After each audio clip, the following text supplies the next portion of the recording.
Hello everyone and welcome to today's video. Today is my episode number 2 in my podcast series that I'm doing. I'm looking at the 2025 spring elections which just took place in the states of Florida and Wisconsin, looking at them and some of the numbers and things that we learned from those and applying it to the 2025 governor's races that are up in Virginia and New Jersey and just seeing where things are going right now and what I think could this mean for November.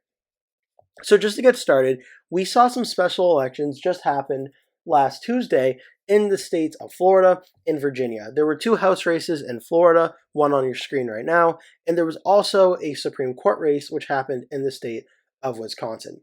And the results were split, where in Florida, the 2 Republicans running in the races, in the House races, won. The Democratic candidate, or Democratic aligned candidate running in Wisconsin, won her race. But overall, it actually ended up being a good night for the Democrats, even though the Republicans did win the 2 House races in Florida. The way they won the House races was not so good. So if this is your first time hearing about this, what I'm talking about, this is what I mean. For instance, the 1st Congressional District in Florida. This race was opened up because Matt Gaetz resigned from his seat. This was set for the special election on April 1st, on Tuesday, April 1st, and then this election was held. The same Democratic opponent that ran against Matt Gaetz, Gay Vallamont, went up against the Republican nominee Jimmy Patronis, who President Trump endorsed in the primary and wanted to win the primary, which he did. The problem was Patronis ended up winning the race by 56.9% to Vallamont's 42.3%, which, when you do the math, is about a 14.6% win. So you may think, well, they won by 14.5% or so. Isn't that really good for the Republicans? Well, when you look at it, it's actually not that good, and this is why.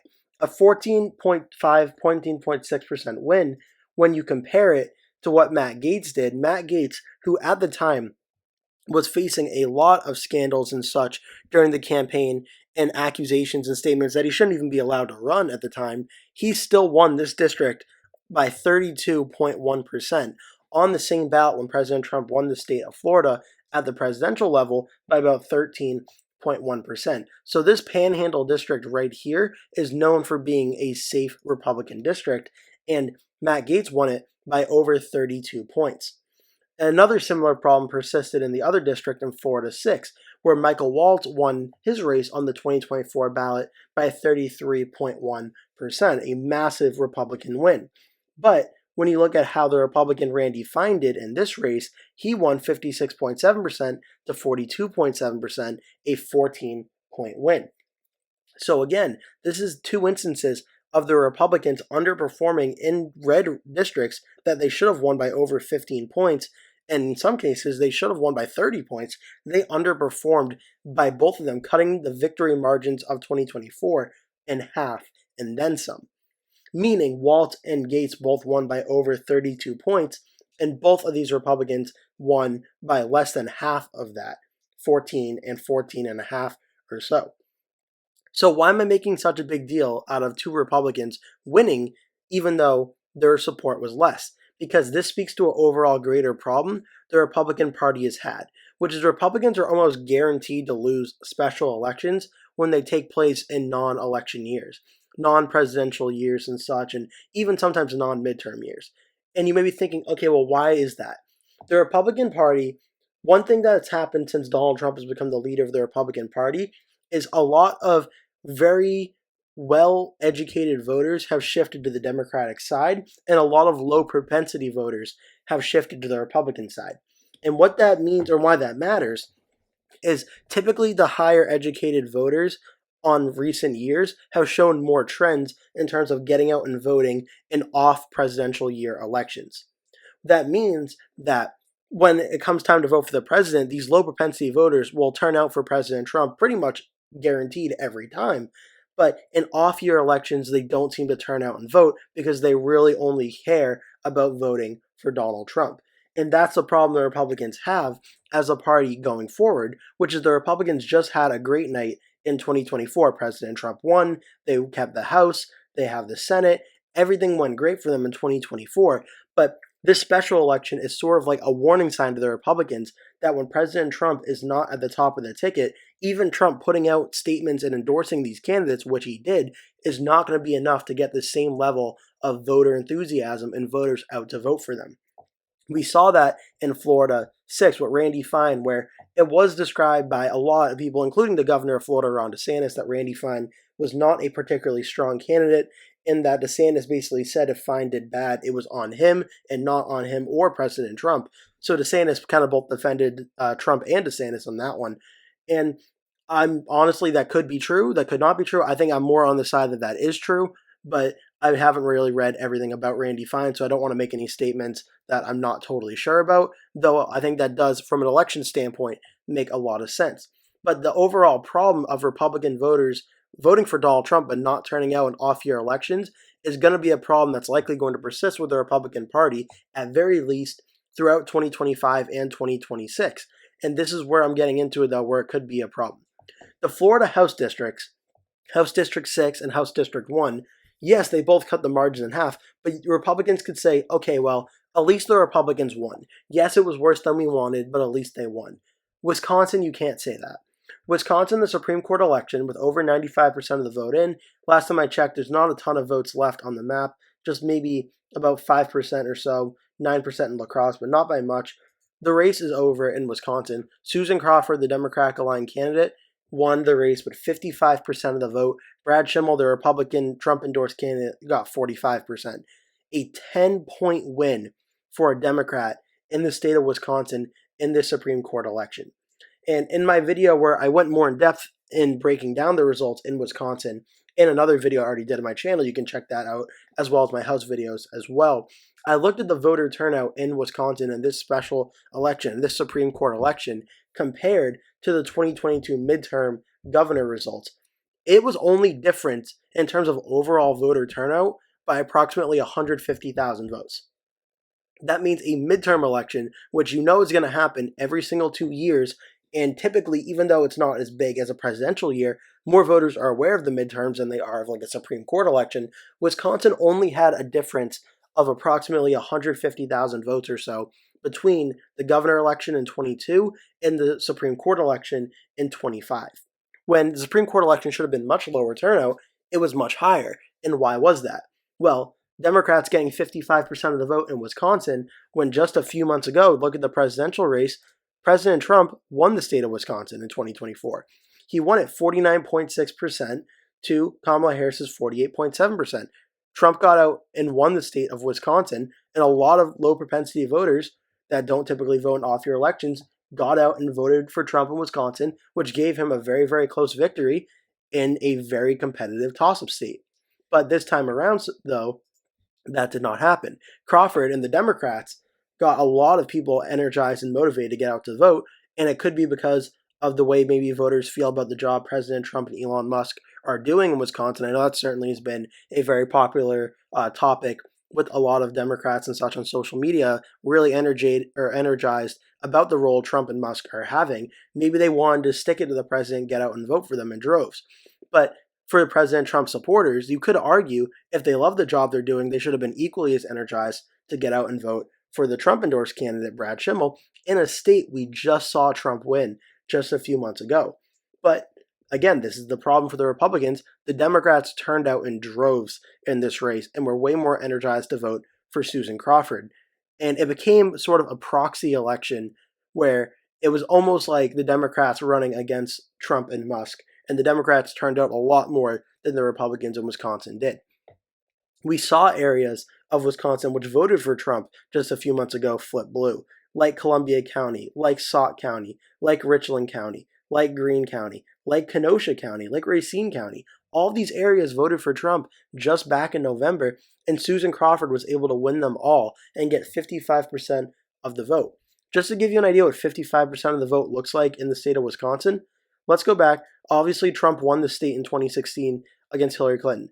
When Barack Obama won the state of Wisconsin against Mitt Romney in 2012, Obama won with 52.83%, Romney got 45.89%.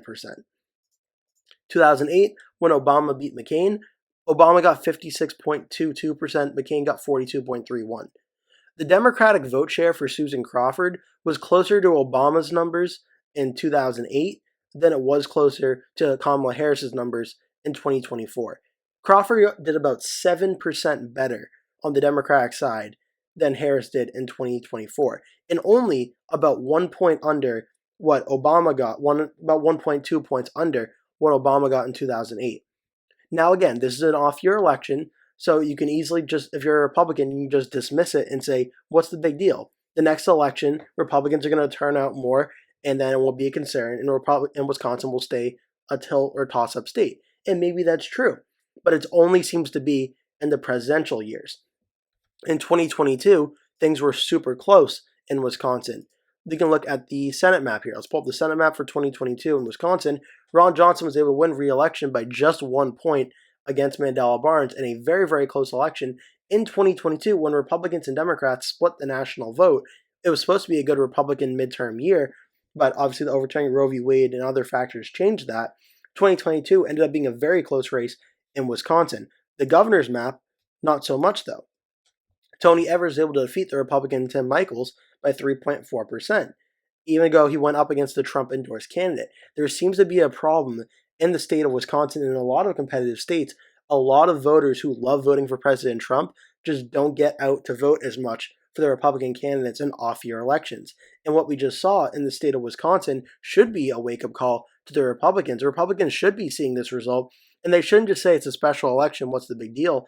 They should be saying, whoa, what just happened? We really messed up. We need to fix this if we're going to win elections going forward. Because President Trump's in his second term in office right now. He can't run for president again in 2028. I know the media reports saying, oh, could he, will he? No. The Constitution clearly states the president can only serve 2 terms, 4 years as president. You can't serve more than 8 years as president. So Trump is done at the end of 2028. Trump will not be president again after that. So what are the Republicans going to do? What if all the Republicans that turned out for Trump don't turn out for him ever again? Well, the off-year elections could show what that world and that party would look like. It would look like the Republicans do well enough for the elections to be competitive, but not well enough to win without Trump in the ballot. Maybe they'll win a few states every now and again. Like we saw, for instance, Nevada elected a Republican governor, but Arizona went blue, Wisconsin went blue, Michigan, Pennsylvania went blue at the governor's side of things. On the Senate side of things in 2022, Pennsylvania was more of a lean Democratic state at the Senate level than a red state. Wisconsin almost flipped to the Democrats. Nevada and Arizona and Georgia did go to the Democrats. The Trump voters need to get out and vote for Trump-like candidates in off-year elections when Trump is not on the ballot. The question is, will that actually happen, though? So I'm bringing this all up and making such a big point of this because we have some big elections coming up in 2025. We have the 2025 governor election in the state of Virginia, and we have the governor election in the state of New Jersey. And typically what happens is these elections usually are referendums of the president and how the president is doing. So Joe Biden was elected president in 2020. In 2021, the first governor elections that took place, the recall election with Gavin Newsom usually doesn't happen. That is like a special case. But Virginia and New Jersey were referendums on the job Joe Biden was doing. And at the time, Joe Biden was unpopular. He wasn't doing too well at the time. And people and voters were upset. And we saw in Virginia, a state that at the presidential level is still a likely Democratic state, even with President Trump doing better in 2024, the Republican Glenn Youngkin was able to toe a perfect line between being like a more like pre-Trump Republican and being the Trump era Republican. He was able to like kind of like toe the gap and appeal to both sides enough to get enough Republican voters and independents to be able to win a very close election in the state of Virginia by 1.9%. And we can look at the state itself and just look at the map here. Youngkin was able to do very well down here by Virginia Beach. He was able to win Virginia Beach County and the surrounding areas. The northern DC suburbs, he was able to cut back on the margins of these areas, like in Loudoun County, Prince William County, and Fairfax County, enough to be able to make up the margins and combined with doing better throughout the part of the state, throughout Richmond and the Norfolk area, and do better in the rural areas or about the same as Trump in the rural areas, plus winning over those independents, was able to make it possible for Youngkin to win the governor election in Virginia in a very, very close way. And on top of that, the state of New Jersey, which A lot of pundits, including myself, I remember covering this race at the time, expected Virginia to be really close. One of my final predictions, actually, I did it, I think, about 2 weeks before the election. I had Youngkin losing the race, actually, because the polling going into the final few weeks looked like McAuliffe had the lead. But those last 2 weeks, things really started to break away and shift for Youngkin, where Youngkin was able to get enough voter turnout and enthusiasm and vote for him and win that election. New Jersey, 3.2% win for the Democrat Phil Murphy over the Republican Jack Ciattarelli really came out of nowhere.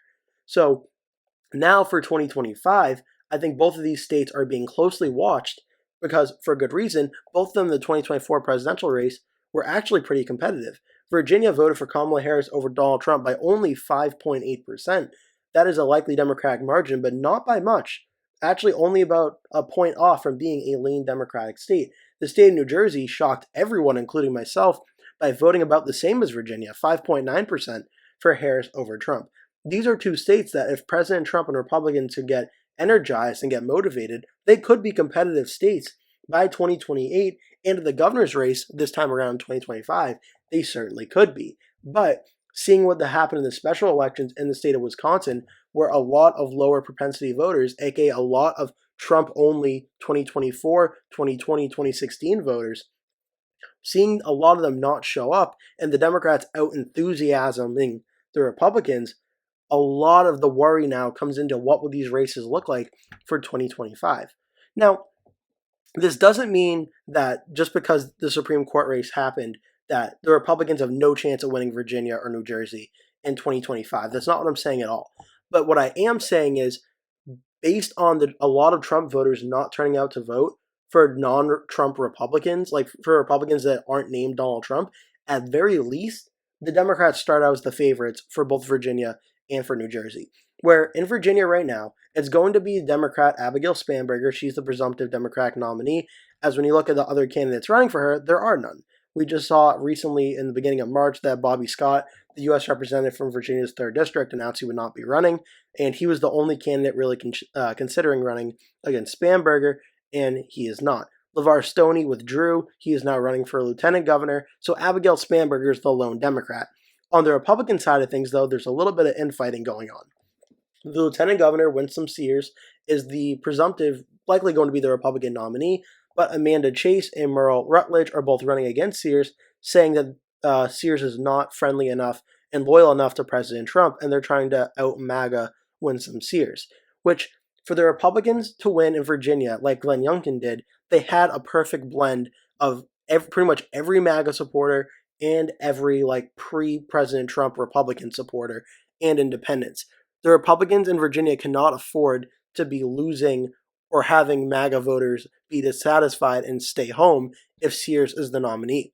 So Sears having a MAGA party challenger is actually going to hurt her chances of winning and not help if that is the situation. Because if, let's just say, I still believe Sears ends up winning the Republican primary for Virginia, which I think she will, and I think she will go on to face Abigail Spanberger. If enough voters are so loyal to President Trump, they only turn out for people that President Trump absolutely loves. If Amanda Chase and Merle Rutledge can say that Winsome Earle-Sears is not loyal enough to President Trump, that may make some of them stay home and not go out and vote for Sears. And then what happens? We could have a repeat of the Wisconsin Supreme Court election. The only difference is Brad Schimmel did have President Trump's support, but in Virginia, maybe they don't.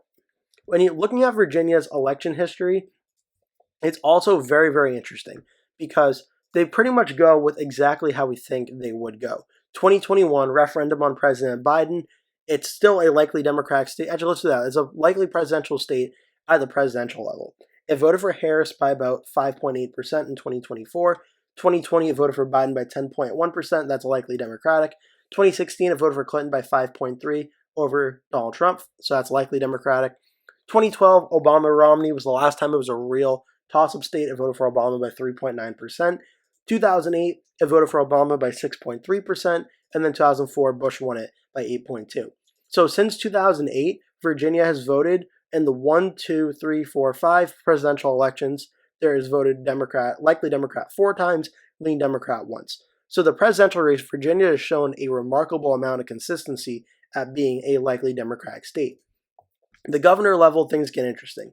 Youngkin won the 2021 Virginia governor's race, and a little bit of a shock to a lot of political pundits that, okay, the Republicans can still win in Virginia. After 2008, or after I believe it was 2012, a lot of Republicans didn't do too well in Virginia. It was kind of like, could Republicans ever win the state again? Youngkin was able to win Virginia and show the Republican Party in Virginia is alive and able of winning a close election. Now let's go back to 2017. 2017, this is after President Trump just took office, and this election was a referendum on the job Trump was doing. And this election, I think, is where we kind of find ourselves in relation to 2024. And I'm going to show you some of the latest President Trump approval numbers as of the time I'm recording this. Right now, President Trump's approval rating currently sits... Oh, that went weird. President Trump's approval rating currently sits at 47.6%. His disapproval sits at 49.8%. The good news and bad news is for Trump at 47.6%, this is still higher than a lot of what his first term was. The bad news for Trump, the trend over the last few weeks has clearly been he's been getting more and more disapproved of as time has gone on. In a large part, that's due to the economy and the situation with the tariffs right now. Recent polls, Reuters and The Economist have him down 10 and down 5. Rasmussen, which is usually a Republican, more biased poll, has him tied. CBS still has him tied, which is good because they're not Republican biased. TIPP has him down 1, Daily Mail down 2, Marquette down 8. That's not much of a surprise. The Fox News poll is Trump down 2. Atlas Intel, which was the most reliable poll in 2024, has Trump down 5. NBC has Trump down 4. The trend right now, oh my God. The trend right now in the polling data shows that Trump is getting slightly more disapproved of as time has gone on, and the economy is a big reason why. Looking at Real Clear Politics does also break down how Trump's doing in these polls on the economy. Trump in the economy right now is currently sitting at 43.3%, disapprove at 53.2%. A big reason why Trump was able to get elected this time around is the economy is almost always the number one issue for voters in America nationwide. And the economy under Biden was not doing too strongly, and a lot of people were being really hurt because of inflation and the prices of things like food, meals, gas, drinks, everything. The prices were crazy. One of Trump's big reasons for getting elected was he's going to fix that. If the economy continues to stay the way it is right now, and the tariffs only makes problems worse, this could hurt Trump a lot. Where this 43.3% in the economy, as bad as it is, it could potentially get even worse. And then what happens if Trump's approval rating, which is sitting at 47.6% now, what if by November it falls down to 44% or 43%? Well, that's going to hurt a lot of Republicans down ballot. And it is obviously, we're just in the first 3 months or so or 4 months of Trump's administration. So there's a long time to go between now and November, and an even longer time between now and 2026. But these are the conversations that are going to come up as time gets closer to these elections. So what this means, well, we saw in 2017 that Northam was able to defeat the Republican Ed Gillespie by 8.9%.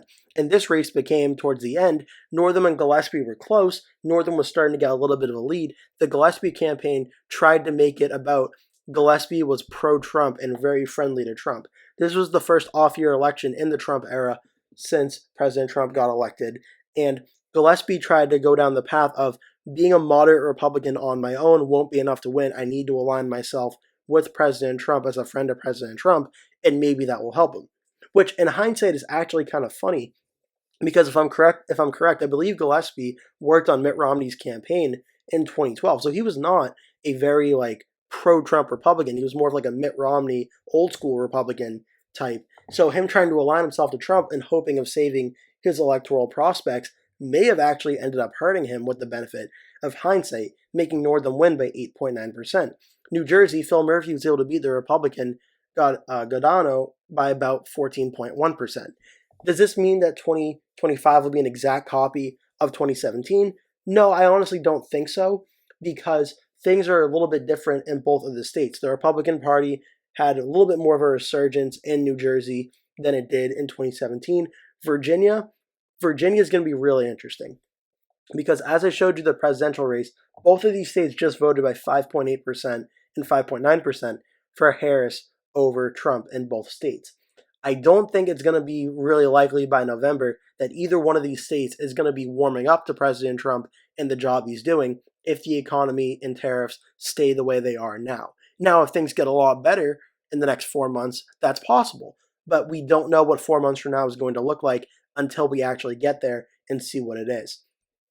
So as for what I think this means for the governor's races in Virginia and in New Jersey, well, first of all, candidates do really matter, but the national environment could be very unfavorable for the Republicans, where states that already voted for 5 points or 6 points or so for Harris over Trump in 2024 may have even more of a feeling and more of a reason to get out and vote against the Republican candidates to show President Trump that they're dissatisfied, like these states have in the past.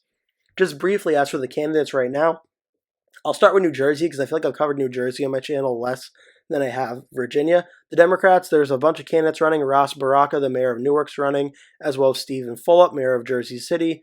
He also has a running mate, Sheena Cullum, mayor of South Orange. Josh Gottheimer, U.S. representative from the 5th District, is running. Mikey Sherrill, U.S. representative for New Jersey's 11th. She is running. Sean Spiller, the president of the New Jersey Education Association, is running. Stephen Sweeney, former president of the New Jersey Senate, is also running. As for how this primary is going, let's see if there's any polls. I'm not sure if there have been any yet.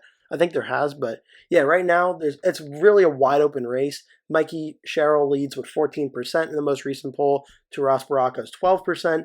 I'm pretty sure in every single poll taken so far, Mikey Sherrill has begun with a early lead, but there's a lot of undecided vote left. 47% in the top poll, 24% in the second, 52% in the third. Long ways to go in New Jersey before we have an answer on who the Democrat candidate is going to be. Just to check, I want to see what date it is. The primary elections take place on June 10th, 2025, though, so we're in early April right now. June 10th is going to creep up, actually, very, very shortly. But right now, we still have a long way to go on the Democratic side before we know who it's going to be. On the Republican side, kind of a similar story. A lot of candidates running. Justin Barbera is running. He was a candidate, a contractor, and independent candidate for New Jersey's 3rd District in 2024.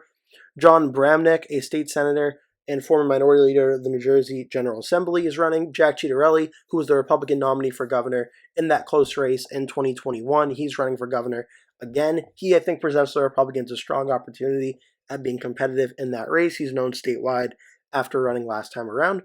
Mario Kranjak, former mayor of Englewood Cliffs, is running, and Bill Spadea, radio talk show host and nominee for New Jersey's 12th District. Some candidates that were running that dropped out: Roger Bacon, Monica Brinson, Robert Canfield, Edward Durr, Jim Fazone, and Hans Herberg have all withdrawn from the race. So that's where things are right now for the candidates. On the Republican side of things, there hasn't been any very notable endorsements yet.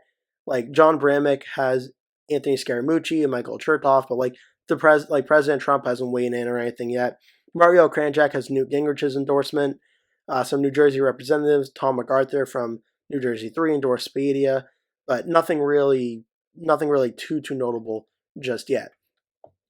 As for the overall polling, it says county convention results. Jack Ciattarelli won pretty much unopposed. I don't know if that matters too much for this, though, but for the polling so far, Ciattarelli's had a pretty big lead in the Republican primary. It looks like he's the strongest candidate to go up against in the general election, and I would say more likely than not, he's probably going to be the Republican nominee, barring a shift in terms of an endorsement from President Trump or something like that. But I think Ciattarelli's the favorite to win the primary right now. As for the general election, the Politico report and Inside Elections both have New Jersey listed as lean Democrat, and right now, I would agree with that. I'm a little bit more on the fence between being lean Democrat and likely Democrat at this time. We saw New Jersey and Virginia both go likely Democrat by a margin of victory, and I think that's where I would start the race at right now. But the Wisconsin Supreme Court race, I think, certainly might cement my decision in making it likely Democratic for now. The Virginia governor's race, as I mentioned, the Democrat's going to be Abigail Spanberger. The Republican, maybe Amanda Chase or Merrill Rutledge will make things competitive, but I still think Winsome Sears is going to be the Republican candidate. The question will be how this plays out in the general election. The Politico report has the race listed as a toss-up. Inside Elections has it as total Democrat.